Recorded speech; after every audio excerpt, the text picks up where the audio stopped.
presented by BR Music.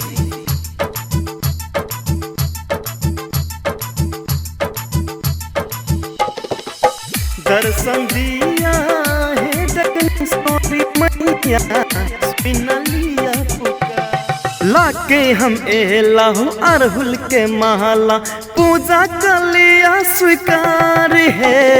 लाके हम एलाहू लाले चुनरिया पूजा कर लिया स्वीकार है।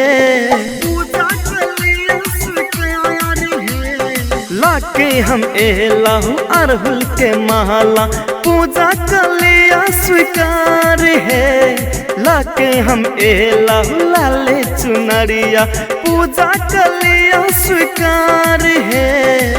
दर्शन दिया है डकन सोरी मैया सुन लिया पुकार। दर्शन दिया है डकन सोरी मैया सुन लिया पुकार।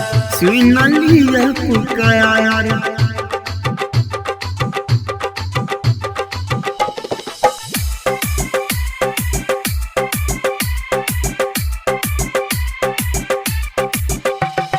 आहा के महिमाया जग में निराली भर दे छी भक्तन के झोलिया खाली। झोलिया खाली झोलिया खाली।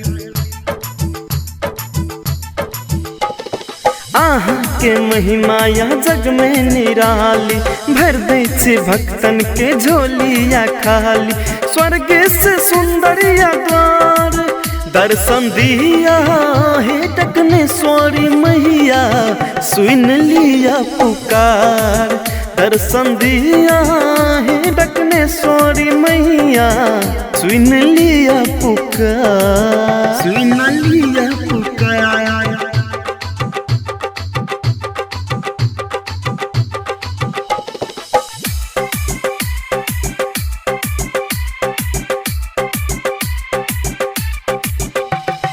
पूजा करैया ओम प्रकाश अकेला खोल दिया बबलू के किस्मत के ताला।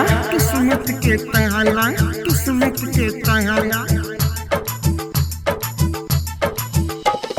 पूजा करैया ओम प्रकाश अकेला खोल दिया बबलू के किस्मत के ताला।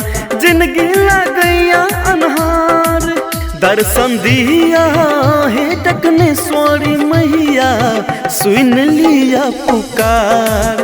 दर्शन दिया है डकने सोरी मैया सुन लिया पुकार। सुन लिया पुकार।